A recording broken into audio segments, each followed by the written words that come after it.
Today on Tool Nerds, handheld paint sprayers.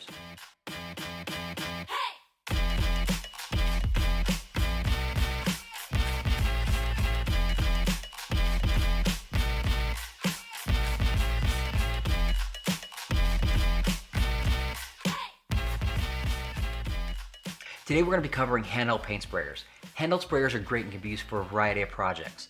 They're small, which makes them easy to use, clean, and store, and this allows you to take them along on almost any project. Nowadays, most handheld sprayers can spray unthinned latex paint, sealers, stains, urethanes, oil-based materials, and even epoxies. But we do recommend checking with the manufacturers just to make sure the unit you're planning to buy can handle the materials you're looking to spray, as this does vary per brand. Some options we recommend checking into when buying a handheld paint sprayer are speed controls, gallons per minute, tip type, cup size, cup type, weight, cord lengths, and ease of cleanup. Some models like the TrueCoat 360 and the Wagner Flexio 590 have adjustable speed controls. This can really help you fine-tune your spray speed and get a great one-coat coverage at whatever speed you want to paint. Other models like the Flexio 570 have only a high and low speed setting, so you're going to have to adjust your movements based on the output of the sprayer. This is something you'll get used to after you use the sprayer for a while, but having a fully adjustable spray speed may be something you want to look into. The next thing you want to look into is gallons per minute. Gallons per minute is really important when buying a paint sprayer. Smaller sprayers like the HomeRite Finish Max can spray about 4.8 gallons a minute, whereas the TrueCoat 360 units spray around 10 gallons a minute. Depending on the project, this can be a major thing, since the lower gallons a minute means longer work times over larger areas. So if you're painting a room or a house, going with a higher gallons a minute sprayer can really pay off in time save. Another thing to think about is the different kind of spray tips. Each brand has its own tip system, and there are two main kinds: the removable replaceable tips and the built-in adjustable tips. Units like the Flexio 590 have built-in adjustable tip where you can adjust the spray pattern from wide to narrow for more control. Whereas the TrueCoat 360 series provide two interchangeable tips, a 12-inch wide pattern and a 4-inch narrow pattern. All tips do wear out over time, so it's kind of nice having a replaceable tip. Graco tips can be found on Amazon.com or a local Home Depot for around $15 for the set, which is both convenient and inexpensive. Handheld models use a cup feed system to hold the paint, and models like the TrueCoat sprayer have a flex liner squeeze cup to help you prime the system and remove air so you don't get spattering when the cup runs low. This also allows you to spray upside down, which might be important. This is also nice that you can replace the cup down the road so your spray unit always stays clean. Also, being able to spray upside down could be an important thing to think about depending on what you plan to paint. Other units like the Flexio series have a solid plastic cup to hold the paint, so keeping it clean and not breaking it is highly important to keeping your sprayer working for years to come. These cups are durable and will last a lifetime if properly cared for, so you want to keep them clean.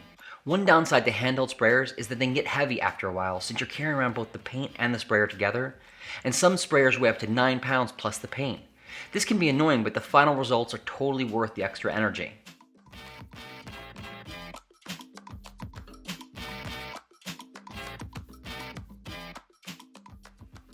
So if weight is an issue, you might want to go with a smaller handheld or a stand mount airless sprayer. Cord lengths will also vary on different units. Some models like the Graco 360 have a shorter cord, approximately 18 inches, whereas the Flexio models have a cord that's about 5 to 6 feet long. Personally, we don't find having a shorter cord an issue since we use extension cords for most of all of our power tools. It might be nice having a longer cord if you're working in a shop or a single space, but most of our projects we found we move around way too much and can't be tied to one location.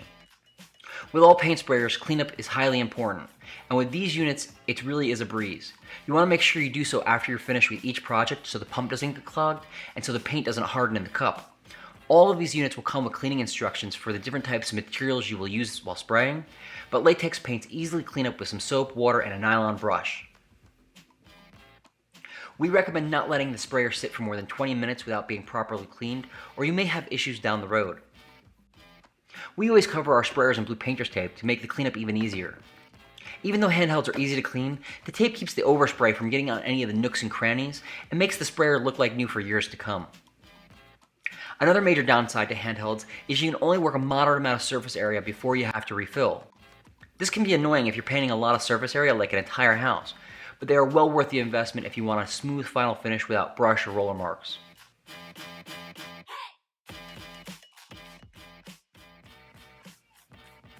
All handheld sprayers provide a great finish, are easy to use with little practice, but there is a learning curve, so be prepared. Test out the units with water first to see how they spray and how much they spray. This will give you a good idea on how they work. Then move into testing paint on a test wall or cardboard or someplace you're not concerned with. This will get you familiar with the sprayer before you take on a final project. Just remember, if used, cleaned, and stored properly, these paint sprayers will last a lifetime.